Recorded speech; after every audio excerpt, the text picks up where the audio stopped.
Case के बारे में तो सुन ही लिया होगा और शायद गुस्सा भी आएगा।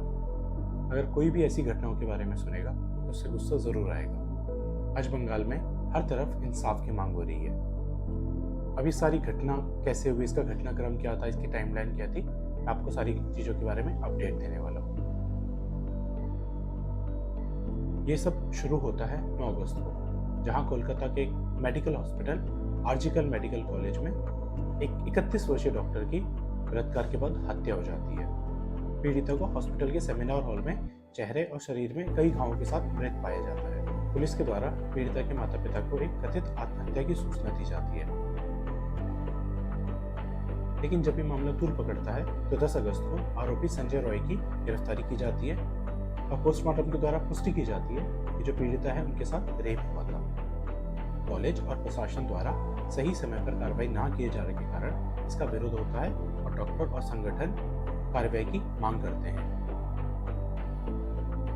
11 अगस्त को बंगाल सरकार द्वारा कॉलेज की कमियों के कारण वहां के सुपरिटेंडेंट का ट्रांसफर कर दिया जाता है। 12 अगस्त को मेडिकल कॉलेज और हॉस्पिटल के प्रिंसिपल से इस्तीफे की मांग के बाद उनके द्वारा इस्तीफा दिया जाता है।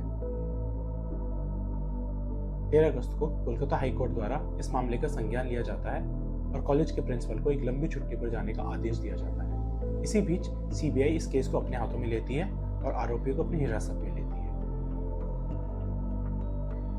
14 अगस्त को सीबीआई अपनी जांच शुरू कर देती है और इसी बीच बंगाल की मुख्यमंत्री ममता बनर्जी एक विरोध रैली का आयोजन करती है। अब ये रैली किसके विरोध में थी, अपनी पार्टी के विरोध में या उन लोगों के विरोध में जो न्याय की मांग कर रहे हैं, अभी तक कुछ नहीं पता। 15 अगस्त को एक बड़ी समूह द्वारा हॉस्पिटल में तोड़फोड़ की जाती है, जिसका डॉक्टर्स विरोध करते हैं। 16 अगस्त को पुलिस 19 लोगों को हॉस्पिटल में तोड़फोड़ के मामले में गिरफ्तार करती है तथा इसी के साथ परिजनों का ये कहना है कि जो भी तोड़फोड़ हुई है इसमें कॉलेज का ही हाथ है। 17 अगस्त को इंडियन मेडिकल एसोसिएशन प्रधानमंत्री से इस मामले में हस्तक्षेप की मांग करती है। इसी के साथ राष्ट्रीय महिला आयोग द्वारा एक आरोप लगाया जाता है कि सबूतों के साथ छेड़छाड़ की गई है तथा कई चीजों में बदलाव किया गया है। साथ ही स्वास्थ्य मंत्रालय द्वारा डॉक्टरों को हड़ताल बंद करने का अनुरोध किया जाता है तथा विश्वास दिलाया जाता है कि डॉक्टरों की सुरक्षा के लिए एक समिति बनाई जाएगी। 18 अगस्त को देश भर में आरोपियों को मौत की सजा देने के लिए विरोध प्रदर्शन और तेज हो जाता है। इसी बीच सुप्रीम कोर्ट इस मामले को अपने हाथ में लेता है और 20 अगस्त को सुनवाई की तारीख तय करता है।